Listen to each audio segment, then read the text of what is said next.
Hey guys, welcome to Teal House Farm, and today we're going to be using a pressure regulator to can some hamburger stew to show you a simpler way to use your pressure canner where you don't have to stand there and stare at the gauge for 90 minutes. So let me show you. So this is for a Presto. These are Presto brands. Other brands may have them, but Presto is a pretty popular, sorry, they're playing right there. Hopefully they're not too loud. Presto is a pretty common brand in the United States because they're made in America and they're very easy to find replacement parts for in America. And this is a Presto weighted gauge canner that I'm using, which is this one right here. Normally they come with this guy, and this is a weight for a canner, and you put this on there and it helps the steam build up. If your pressure inside your canner gets just obnoxiously high, it'll shake really hard and might fall off to help prevent the canner from exploding. But this will not help you maintain pressure in any form. It helps the pressure build, but you have to stand and you have to watch your gauge very carefully to make sure you don't build up too much pressure. Building up much pressure is a problem for many reasons. One, it can cause siphoning, which causes too much water to come out of your jars, leaving you with a not pretty looking final result, and also sometimes a final result that's dangerous to keep on the shelf if there's too much water that gets out. It can cause too much water to evaporate during the canning process, especially when we're doing something that's going to be in there for 90 minutes. We need to make sure we don't run out of water in the canner because that water is super important for making steam. And then it's also bad because if your pressure really gets out of control, your canner could possibly explode, which obviously is incredibly dangerous. So this is the standard piece that comes with your weighted canner. This was sent to me by a viewer at Herb Earth Garden, and this is a weighted, this is a pressure regulator. And what this little gadget does, and you'll see in a minute, is it kind of gently, kind of looks like a belly dancer, shakes its hips on your pressure canner, and it should have very gentle lulling action to it.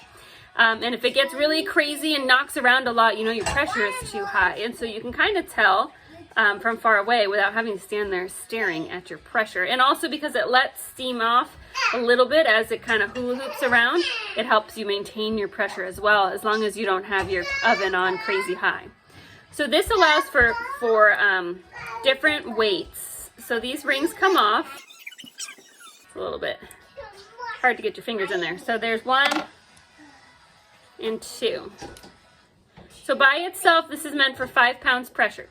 Don't know any instance of canning where you only need 5 pounds pressure. You can comment below for what instance you need that for, but I assume that has to do with pressure cooking, not pressure canning.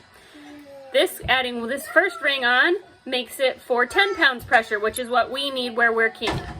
So this is what we need for us. If you were at a crazy high altitude, you might need this guy for 15 pounds pressure. We don't need him here. So this is what it's gonna, okay, thank you. This is what it'll look like on our canner with just the 1 extra ring on it for 10 pounds pressure. And we won't be needing this guy to can today. So today we are canning quarts of hamburger stew. It's about ready to go. Hamburger stew is one I love keeping on the shelf. We eat it as is. We add extra vegetables and turn it into a vegetable soup. I add noodles and turn it into a goulash. So I keep lots of these on the shelf because it's versatile. I can use it for several different types of meals. If you're interested in the recipe for hamburger stew, I have a video on it and I will link it below. It is a favorite. And today I'm going to use 2 canners because I'm canning 14 quarts because we are restocking the pantry today.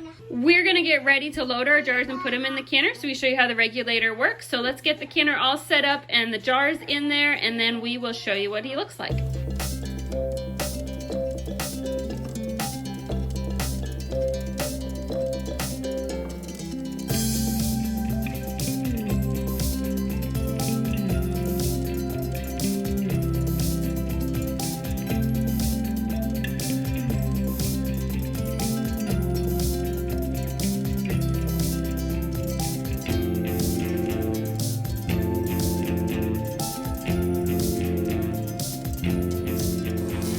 Okay, so we did everything like we would normally.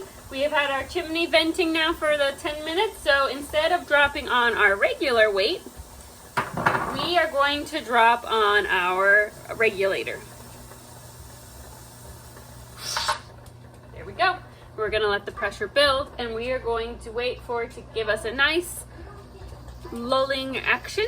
Now, one thing that's really important to mention They give you these instructions. Make sure you read them. You'll notice it says that you cannot trust your dial gauge when you are using the regulator. You need to trust the regulator, not your pressure gauge. Because the regulator is going to warble, allowing some steam to escape, the pressure gauge will not read quite accurately. It's going to be really close, but it's kind of like they always tell a pilot to trust the instruments.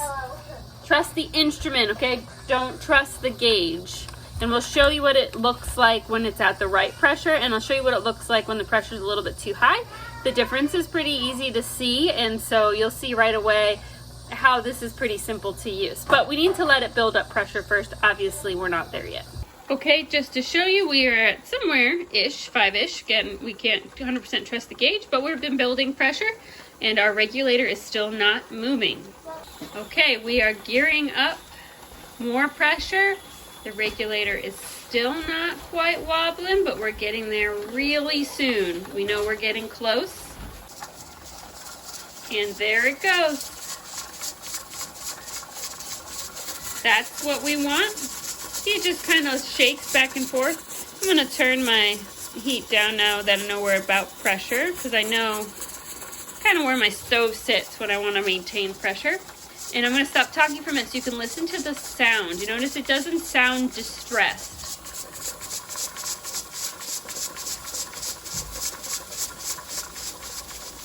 When we get the pressure a little bit too high, you'll notice that the steam sound is very uneven and a little bit distressed. And I actually may have turned it down a little bit too much, so let's get it just a little bit hotter there.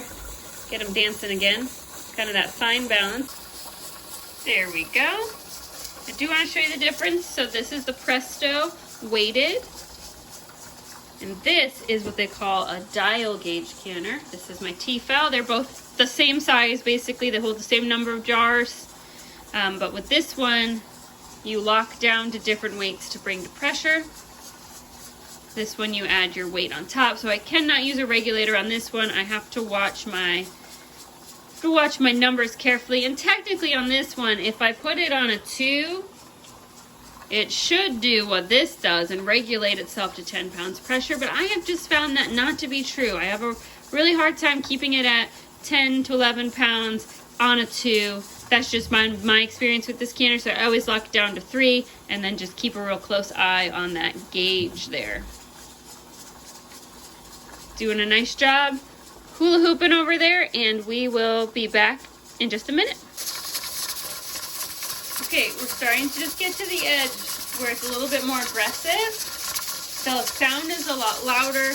There's not as much rhythmness to the times when the steam is interrupted, and that's a good key that we're building up too much pressure. So we're just going to lower our heat a little bit here. I will say it is a lot harder to build up too much pressure with this guy than with this guy. I feel like you really have to be on top of leveling out that pressure, but because he's letting a little bit of steam release, it's really helping to maintain that pressure without constantly having to adjust the stove. So that is really nice.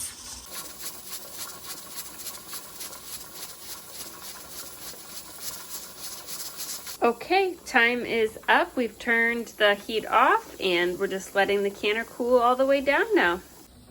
So that was very easy to use. I peeked at the canner a few times, but you could just kind of listen to it and hear it, and I very rarely, maybe like 2 times that whole hour and a half, had to kind of just adjust the heat to keep that nice lulling motion. So that took a ton of work away that usually is involved with pressure canning, just having to be like right on top of watching that gauge a lot. It really did regulate the pressure, so highly recommend. And it's not an expensive piece. I think it's like $15, so I will link it below if you would like one for your Presto. And like I said, I'm sure other companies make some that are designed for their individual canners. This one's for my Presto. So thanks so much for watching, and we will see you all next time.